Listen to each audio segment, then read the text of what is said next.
Hi guys, and welcome back to my channel. Today I have a very exciting video to film.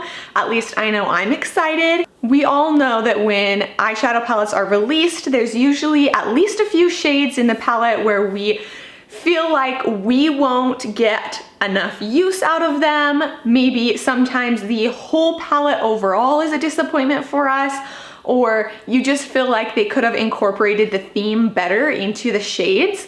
There's so many reasons that eyeshadow palettes come out and we're nitpicking them apart, but I think that it would be kind of fun to take them in and revise them into palettes that would be perfect for my own collection and palettes that I know every shade will get used and they just encompass everything I want in an eyeshadow palette myself. So today we are going to take the Huda Beauty Brown Obsessions eyeshadow palettes. There are 3 of them. There is a chocolate palette, a toffee palette, and a caramel palette.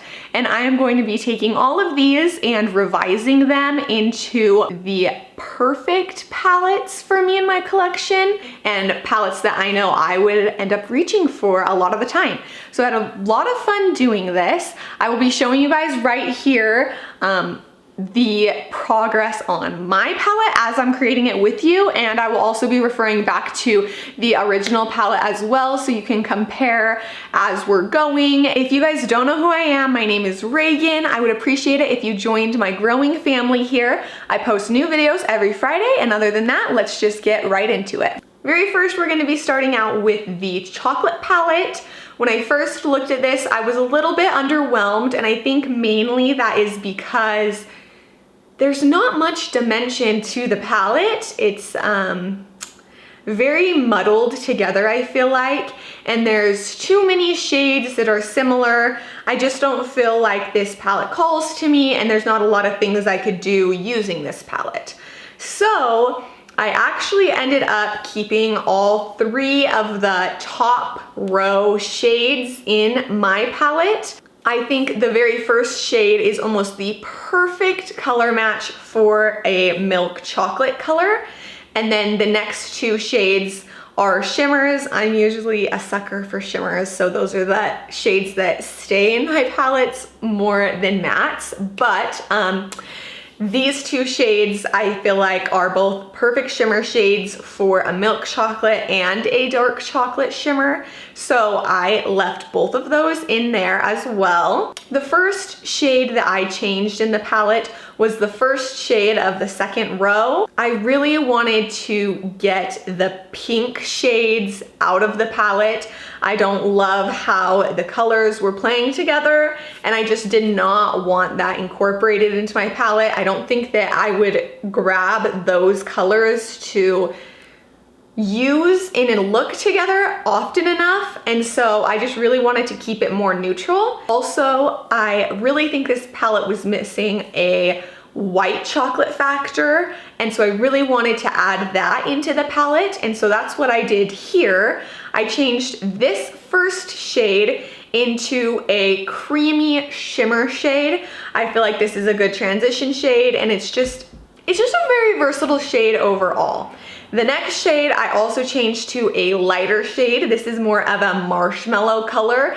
I think this really adds depth to the palette and gives it some dimension, and it also gives some more shades for those lighter colors to play on. The last shade in this row was originally a rustic orangey toned brown. I did not love that in this palette. Instead, I went with a brown that had more of a purpley undertone, and it's really deceiving. You can barely see it in the pan here on the palette, and it almost blends perfectly with the other shades, especially the shade right above it. So I think that it was almost the perfect shade to add in here, just because it gives some of that fun depth and dimension, but it just also marries into the rest of the palette so well. So I was really happy with that choice. For the last row of this palette, I got rid of the pink neutral and I replaced it with more of a muddy medium brown shimmer shade. I think this addition to the palette is especially important because this is such a good transition shade, both for light toned colors and dark toned colors. I just think that it is really necessary to have one of those middle toned, muddy colors that can transition any look very nicely. So that's why I added that in there. For the very last shimmer shade in the palette, I decided to replace it with an almost metallic silver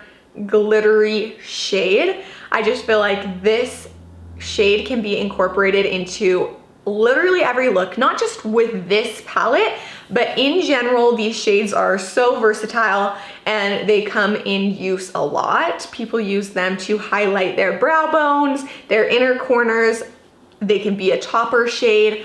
I just really wanted to incorporate that into this palette, especially with the light shades going on in the middle of the palette as well. I just thought it was really important to incorporate it. And again, it adds that depth and dimension that I feel like the palette was missing at the beginning. And the very last shade of this palette, I left the exact same. I also think that it encompassed a dark chocolate tone very well, so I just left it in there. I also think that it just finished my palette all together and made it look complete. So this is the final result of my chocolate palette. I'm really happy with it. Sometimes I think that we get so wrapped up in the aesthetic of how a palette looks when looking at it in the pans rather than how it applies to the eyes. And so that's where a lot of regretful makeup purchases come from. And so I really wanted to make this palette into a palette that I could work with easily. I know I would reach for it, and I was really happy with the outcome. So I will show you guys a side by side here of the before and after, how they released the palette versus how I would have created the palette. Let me know in the comments below what you think about the differences I made to this palette, if you like them, if you like the original better, which is also totally fine. I'm not gonna be offended. What shades from the original palette would you keep in your palette and make them staple products and kind of a guide for how you're gonna create the rest of your palette? Let me know in the comments below, guys. Okay, we're gonna move on to the next palette, and this is the Toffee Palette. This is how it was released, and I wanna say that this is the most disappointing one in my opinion out of the three, but I actually don't think I can say that until you see the caramel one. But I just don't love this palette. I don't feel like the shades really go that great together, even when looking at it. So I don't really know how to apply to the eyes, but I kind of made my own spin on it. Start off, I changed the very first shade in this palette to a shimmery medium toned brown. And in my opinion, after putting that one shade in, I think this is the most toffee-like shade in the entire palette. I just totally think they missed the mark of toffee. There are no other shades in this palette that scream to me toffee tones. So, of course, I wanted to start with a color that to me screams toffee. So I added that in there very first. The second shade was left the same. I love shimmers, you guys know. I also love how this is speckled. I think that it puts a really fun twist on things. So I went ahead and left that in there. The end shade on this row was originally a red, dark toned brown. I didn't like how that tied into the palette. And so here I added in a Tuscany burnt orange. But when I'm thinking of a toffee palette, I'm envisioning something more along the lines of this than what they released. The next shade I also kept the same. It is the lightest shimmer in the palette. I left that. The middle shade of this palette is actually what turned me off from the palette very, very first. I hate the mustard in this palette. I just don't even see where they got that vision from, really, and I don't think it makes sense. I also feel like the tone of the mustard that they used doesn't even fit any of the shades around it, so it's kind of just like a sore thumb sticking out, and I don't like that. In general, I don't like brown and yellow together anyways. I just think it looks poopy. So I completely got rid of that mustard shade and I replaced it with a more peachy muted orange. I honestly don't know the perfect description of this shade. I think that this shade pairs well with almost every single shade in the palette thus far, and there's still dimension and there's still so many ways to take this palette and create a look.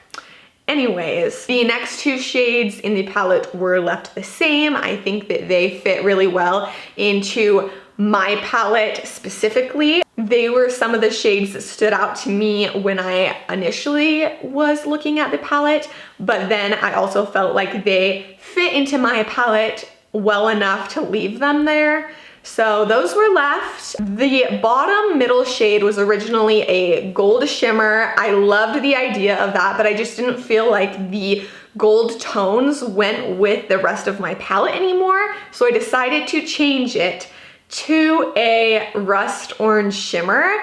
And I am actually so happy with how it turned out adding this shade in there. I just think it's the perfect addition, really.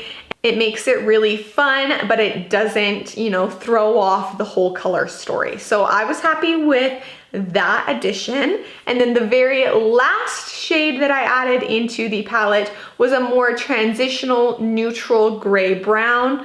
Of course, this is gonna be with every palette I ever create, I ever am judging, I'm ever looking at. The most missed thing in palettes is transition colors. You don't understand, even if it looks like a transition color from the packaging, it either pulls too dark, too light. That's one of my biggest pet peeves. So I just really wanted a neutral in here that would match every other shade in the palette and that would also blend easily and be a flawless transition shade. So this is the palette I came up with for Toffee. It kind of has more of a rust spin on things, but I think it incorporates the Toffee vibe a little bit better.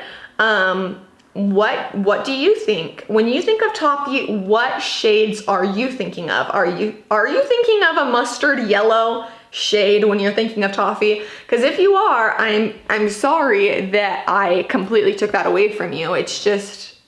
It's not what I'm thinking of.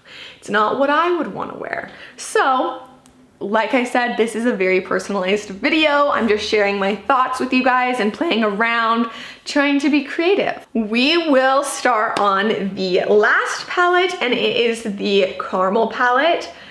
I think that actually this is the palette I am most disappointed in. I just think that none of the shades play together very well. It looks so thrown together.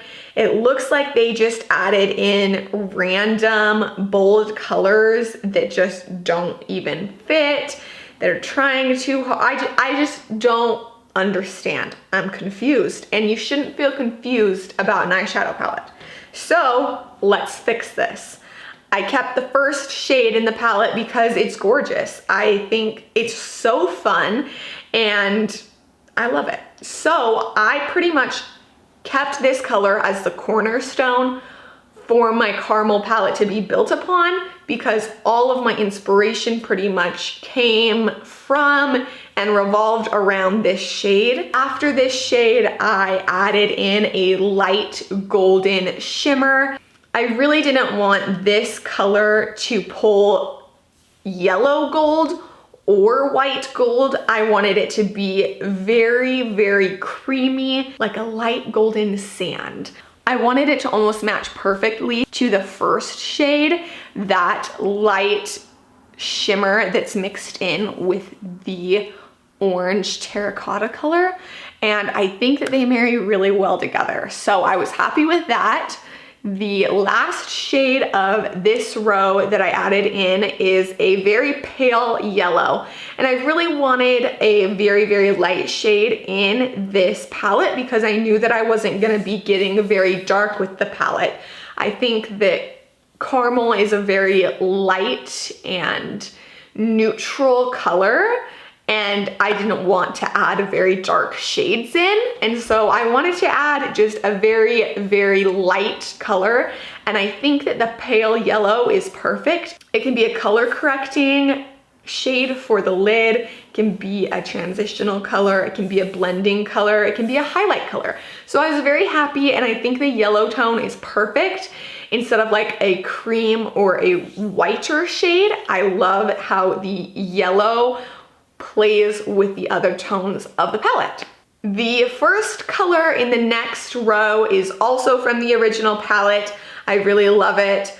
I feel like even with these last four colors, you could make so many different eye looks, and I'm just really happy with that. So I left that in there. The middle shade I changed to a bronzy orange shimmer, just, you know, following that orangey, rusty theme and giving it something more bold. The last shade was changed to a muddy, neutral, grayish brown. This is also a shimmer shade.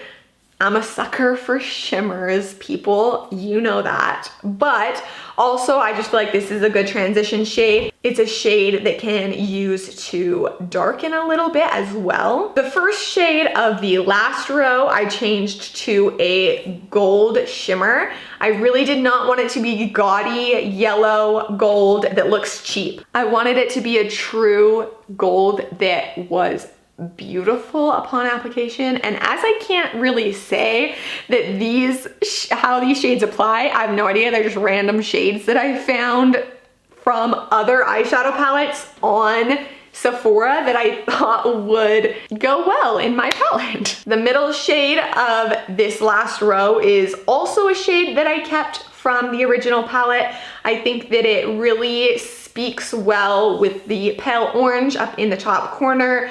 It would be a good transition shade with some of those rusty colors. It would go well with a gold. It's really just a very versatile shade for this palette, and so it really made sense for me to leave that in there. The very last shade in this palette was originally a very dark red brown.